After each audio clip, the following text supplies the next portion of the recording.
dia a todos. Meu nome é Deise Eveline Santos Souza, sou fellow em ecocardiografia pediátrica e esta é uma apresentação como parte do programa de fellow em ecocardiografia pediátrica da Cardioped Brasil, Centro do Coração da Criança. O capítulo de estudo hoje é Análise Segmentar Sequencial, tendo como base o livro do Talgueva. Bom, avanços importantes no tratamento de pacientes com doença cardíaca congênita foi bem importante, principalmente durante as décadas de 1940 e 1950. Né? Foi o momento em que inspirou interesse no estudo de morfologia cardíaca e também estimulou o desenvolvimento de várias taxonomias para sua classificação. No geral, o objetivo de qualquer taxonomia relacionada à doença cardíaca congênita, né, tem como pontos principais fornecer uma nomenclatura consistente com base em características anatômicas e morfológicas prontamente identificáveis das câmaras cardíacas. Também, elaborar uma abordagem analítica sistemática que produza um conjunto específico e único de diagnósticos para cada malformação cardíaca. Além disso, ser aplicável a todas as formas de doença cardíaca congênita, incluindo malformações cardíacas que ainda nem foram descritas. E promover a compreensão e troca de dados entre clínicos e pesquisadores. A análise segmentar em cardiopatia congênita, ela vai ser baseada na compreensão do, da, é, da anatomia do desenvolvimento, da questão morfológica e segmentar. Tá? Isso relacionado às estruturas do coração e dos grandes vasos. Os segmentos cardíacos, então, vão ser vistos como blocos de construção anatômicos e embriológicos que vão formar, né, o coração. Então, são avaliadas três segmentos principais. Os três principais segmentos são veias e átrios, os ventrículos e as grandes artérias. E, além dos segmentos, são avaliados as duas conexões, dois segmentos, né? Duas outras conexões, que são o canal atrioventricular e o cone, ou também chamado de infundíbulo. O canal atrioventricular, ele vai consistir nas válvulas atrioventriculares, né? As válvulas mitral e tricúspide, em um coração normalmente formado, além do septo atrioventricular. O infundíbulo ele vai ser uma conexão entre os ventrículos e as grandes artérias. Bom, o princípio fundamental da análise segmentar na doença cardíaca congênita é analisar cada um dos componentes, né, do coração de forma sequencial, né, em um passo a passo. Então, primeiro, o padrão anatômico dos órgãos abdominais e torácicos é definido e, posteriormente, a posição do coração.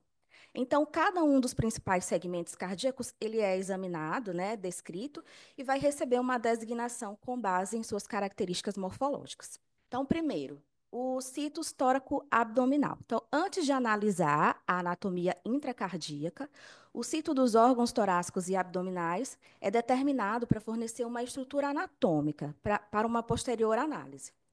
Em sitos sólidos, ou seja, de arranjo normal, o pâncreas, o baço, o estômago e o cólon sigmoide, eles estarão do lado esquerdo, enquanto que o fígado, o seco e o apêndice estarão do lado direito. O pulmão esquerdo, ele compreenderá dois blocos, né, dois lobos, desculpa, e o brônquio principal, ele vai ser mais longo e mais horizontal. Enquanto que o pulmão direito, ele vai compreender três lobos e o brônquio principal, né, ele é mais curto. Já nos sítios inversos, né, visceral, a organização espacial dos órgãos abdominais e torácicos, eles são vistos como uma imagem espelhada do que é considerado normal. Então, em outras palavras, há uma reversão completa, esquerdo-direito, na posição e na orientação dos órgãos. Já nos sítios ambíguo, a posição espacial e a orientação dos órgãos abdominais e torácicos, né, eles são anormalmente simétricos e inconsistentes. Então, o baço ele pode estar ausente, o fígado pode é visualizado frequentemente na linha média, ambos os pulmões podem ter dois ou três lobos e os brônquios podem ser semelhantes entre si em relação a comprimento e orientação. Tá? O situs ambíguos é tipicamente associado à síndrome heterotáxica, né, uma condição caracterizada pela ausência parcial ou completa de lateralização dos órgãos viscerais, que podem levar a algum grau de algum grau anormal de simetria, anomalias de baço, dentre outros. Aqui a gente tem uma imagem, né, ecocardiográfica de um citos sólitos, em que é observado aqui posterior e à esquerda a aorta, e anterior e à direita a veia cava inferior. Já em relação à posição cardíaca, né, dentro do tórax, ela pode ser descrita como levocárdia, destrocárdia ou mesocárdia.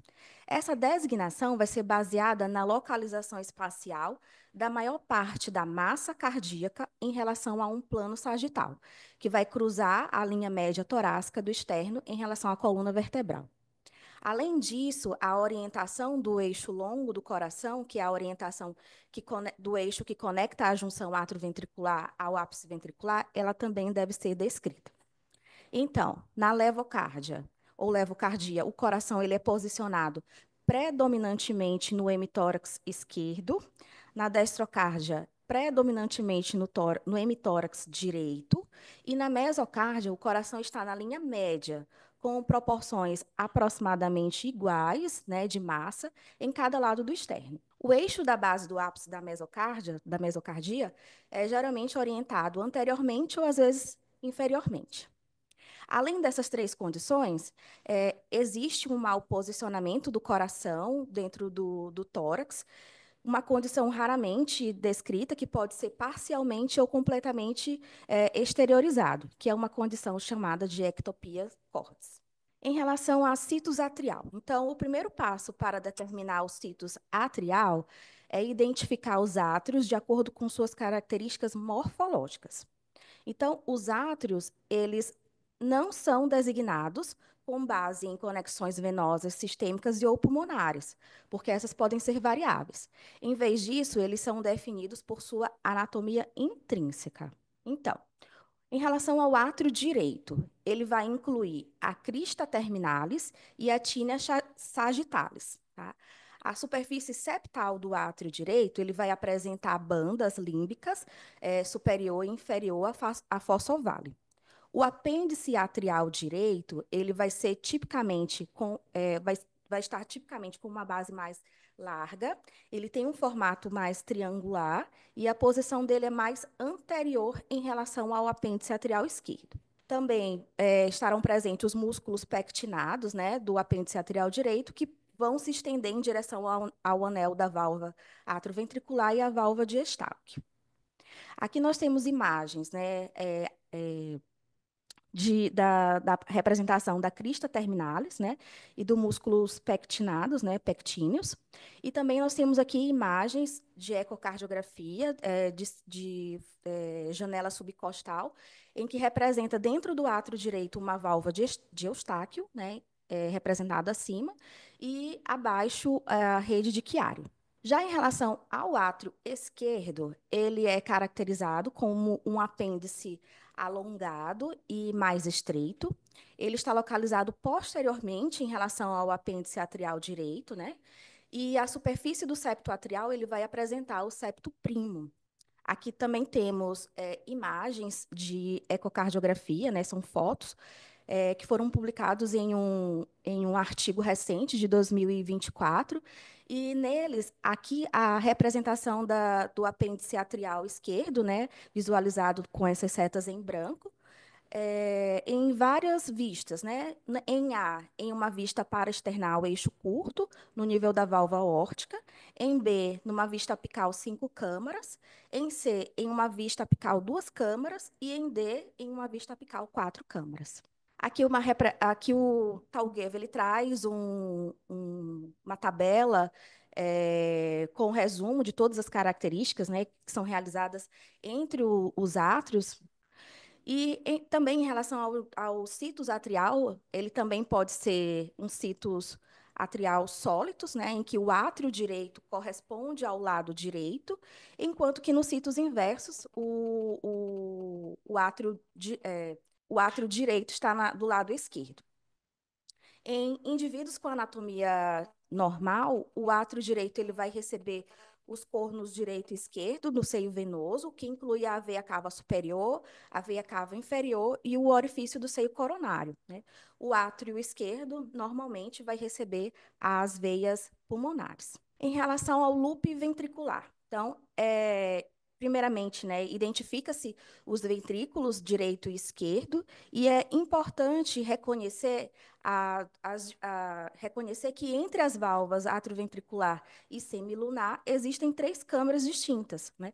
O ventrículo esquerdo, o seio ventricular direito e o infundíbulo ou cone. Então, aqui, em relação ao ventrículo direito, né, o ventrículo direito normal, ele vai compreender duas câmaras distintas, que são bem incorporadas uma na outra, que é o seio ventricular direito e o infundíbulo.